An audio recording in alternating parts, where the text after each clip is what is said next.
60 centímetros. Imagina só uma falha desse tamanho paralisando uma nação inteira. Pois é, hoje a gente vai fundo no evento que obrigou a indústria brasileira a repensar basicamente tudo que se sabia sobre segurança.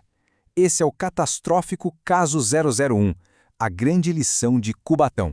A gente está em Cubatão, ano de 1958, e de repente, uma explosão gigantesca simplesmente rasga o coração da refinaria Presidente Bernardes. Dá uma olhada nessa imagem da devastação. O saldo foi trágico, 3 vidas perdidas. Mas o problema ia além. A tragédia não só destruiu a instalação, ela colocou em xeque a própria sobrevivência da Petrobras, que era recém-criada na época. Mas para a gente entender o tamanho real do estrago, primeiro a gente precisa entender o que essa refinaria, a RPBC, significava para o Brasil daquela época. Olha, não era só uma fábrica, sabe? Aquilo ali era o motor do país. A gente está falando de impressionantes 80% de todo o combustível consumido no Brasil. Então, uma parada ali não era um probleminha local, era o começo de uma crise de abastecimento nacional. E o mais impressionante de tudo é que essa catástrofe aconteceu com a refinaria operando há só 4 anos. A Petrobras era uma estatal nova, sabe? Tinha uma pressão política enorme para mostrar resultado, para provar que era viável. Isso criou um ambiente onde a produção contínua era a prioridade, a qualquer custo. Bom, com a refinaria em ruínas, a investigação começou. E o foco mudou. Não era mais sobre o tamanho do desastre, mas sim o que o causou. Qual era a causa raiz?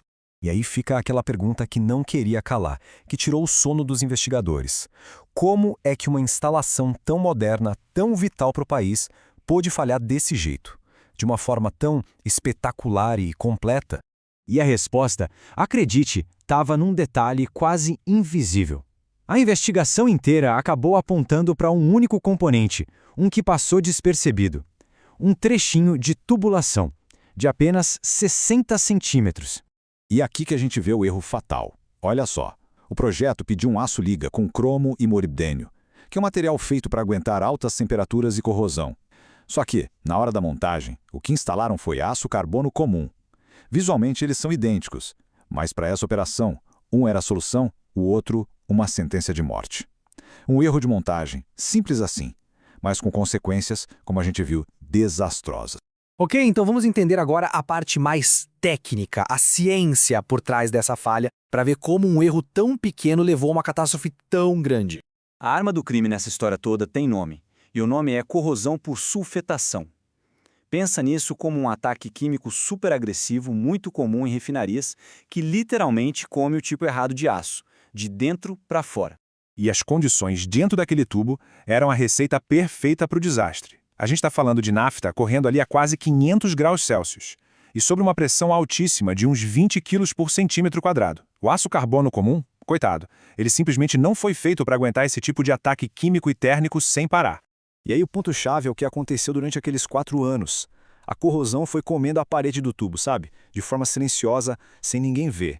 A espessura foi diminuindo, até chegar num ponto crítico, virar quase uma folha de papel. Aquilo que era um tubo de aço sólido virou, na prática, uma bomba relógio. E essa imagem aqui é a prova final, a prova física.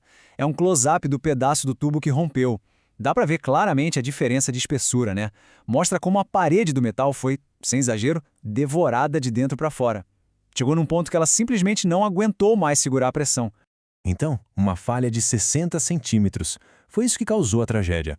Mas das cinzas desse desastre todo, nasceu um legado que mudou para sempre a história da segurança industrial aqui no Brasil. A lição aprendida foi dura, mas foi muito clara. O acidente provou que aquela mentalidade de consertar só quando quebra não funcionava mais. Era impossível operar assim. A partir dali, era preciso prever e, principalmente, prevenir. E foi aí que nasceu uma nova filosofia de trabalho, liderada por um nome importante, Abari Peniche. 3 princípios básicos viraram lei. Primeiro, a inspeção tinha que ser independente da produção, para não sofrer pressão por resultado. Segundo, era preciso usar tecnologia para prever a vida útil das coisas, para prever falhas e não só reagir a elas.